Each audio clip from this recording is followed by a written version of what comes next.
Hello बच्चों, तो आज हम करेंगे क्लास 12 इलेक्ट्रोमैग्नेटिक इंडक्शन लेक्चर 6। तो आज के लेक्चर में देखेंगे एडी करंट। तो चलिए शुरू करते हैं। जैसा कि आपको पता है कि किसी कॉइल से पास करने वाला मैग्नेटिक फील्ड या मैग्नेटिक फ्लक्स चेंज होता है तो उस कॉइल में एक इंड्यूस करंट, एक इंड्यूस ईएमएफ जो है वो जनरेट होता है। क्लियर? तो क्या एक मेटेलिक प्लेट या किसी मेटेलिक ब्लॉक में भी इंड्यूस करंट बन सकता है? जरूर बनता है।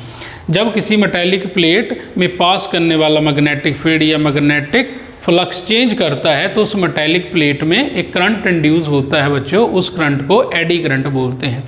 तो सवाल ये है कि इस इंड्यूस करंट को एडी करंट क्यों बोलते हैं? क्योंकि मेटेलिक प्लेट में जो करंट इंड्यूस होता है वो छोटे छोटे एडीज की फॉर्म में होता है, छोटे छोटे सर्कुलर लूप्स की फॉर्म में बनता है, इसलिए इसको एडी करंट बोलते हैं। क्लियर? जैसे आप जानते हैं कि किसी मेटेलिक प्लेट में फ्री इलेक्ट्रॉन्स होते हैं। जब उन फ्री इलेक्ट्रॉन्स के ऊपर एक मैग्नेटिक फोर्स लगता है तो वो इलेक्ट्रॉन छोटे छोटे एडीज या छोटे छोटे सर्कुलर लूप की फॉर्म में मूव करते हैं। क्लियर? और जो करंट वो बनाएंगे उस मेटेलिक प्लेट में तो उस करंट को हम एडी करंट बोलते हैं। ठीक है, तो चलिए डायग्राम की हेल्प से समझते हैं। स्टेटमेंट क्या बना इसका? Eddy current are the current induced in the solid metallic masses when the metallic flux threading through them changes. Eddy current opposes the change in the magnetic flux, so their direction given by Lenz law. तो जो induce current, एक eddy current जो एक metallic plate में बनता है तो उसकी डायरेक्शन हम कैसे दिखाएंगे? तो उसके लिए हम लेंज लॉ का यूज़ करते हैं। क्लियर? तो चलिए डायग्राम की हेल्प से समझते हैं। जैसे ये हमारे पास कोई प्लेट है ABCD। जब इस प्लेट को हम फ्रीली ऑसिलेट करवाएंगे बच्चों तो ये काफ़ी टाइम तक ऑसिलेट करेगी और फाइनली स्टॉप हो जाएगी ड्यू टू एयर फ्रिक्शन। अब सेम प्लेट को आप प्लेस कर देते हैं किसी इलेक्ट्रोमैग्नेट के बीच में, जैसे ये कर दिया।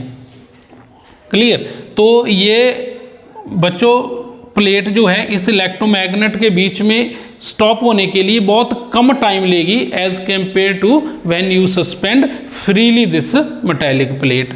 तो ऐसा क्यों होता है? क्योंकि इलेक्ट्रोमैग्नेट के बीच ये प्लेट एक हाईली डैम्प्ड इफेक्ट शो करती है।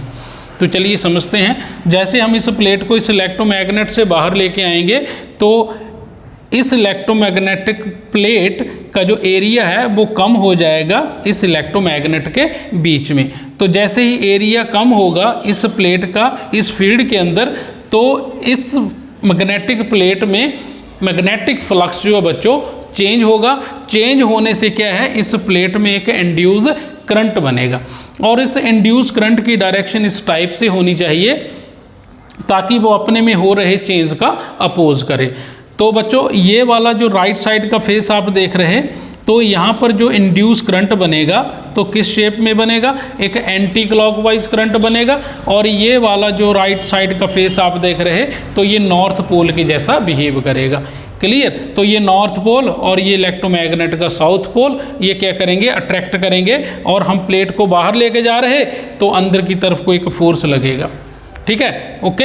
इलेक्ट्रोमैग्नेट से अंदर की तरफ को एक फोर्स लगेगा, इस प्लेट को वो अंदर लेके जाएगा। जैसे हम प्लेट को अंदर मूव करते हैं तो इस प्लेट का एरिया इस मैग्नेट के अंदर इंक्रीज होता है। ठीक है, ओके। तो जिसकी वजह से इस प्लेट में बढ़ने वाली मैग्नेटिक फ्लक्स जो है वो इंक्रीज होती है। फिर क्या होगा? इस प्लेट में एक करंट इंड्यूस होगा और उस करंट की डायरेक्शन उस टाइप से होनी चाहिए ताकि वो अपने में हो रही चेंज का अपोज करे।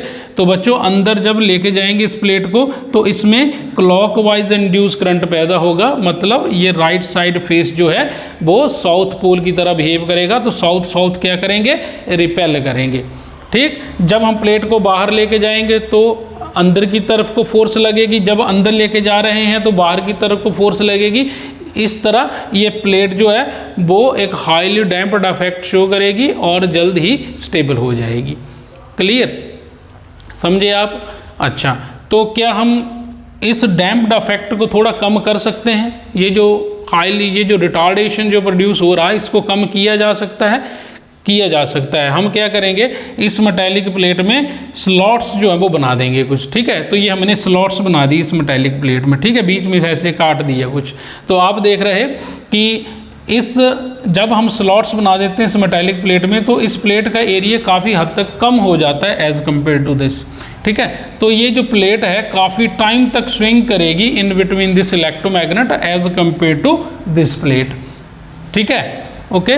और साथ में ऐसा क्यों होता है, इसमें देखेंगे कि जो इलेक्ट्रॉन का जो पाथ है वो काफ़ी हद तक इंक्रीज हो जाता है, क्लियर। और ये पाथ जो है they provide a high resistance to the electrons, clear, जिससे हम एडी करंट को काफ़ी हद तक रिड्यूस कर सकते हैं, क्लियर बात है, ओके।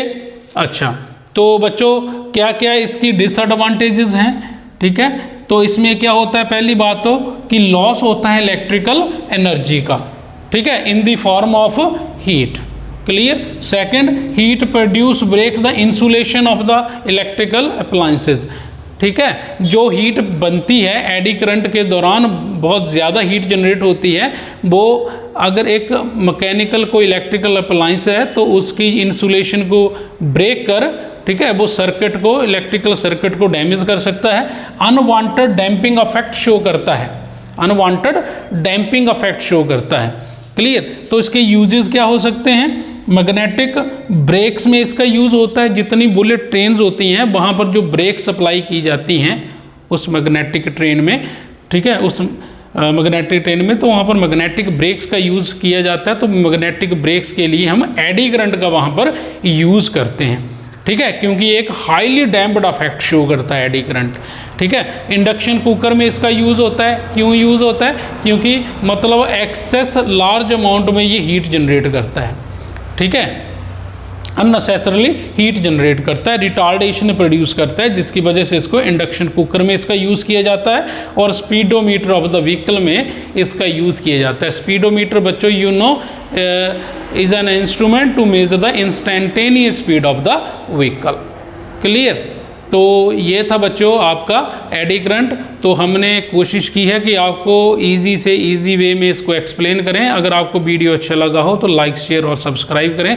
मिलते हैं जल्द ही एक नेक्स्ट वीडियो में एक नेक्स्ट लेक्चर के साथ। तब तक के लिए goodbye and take care.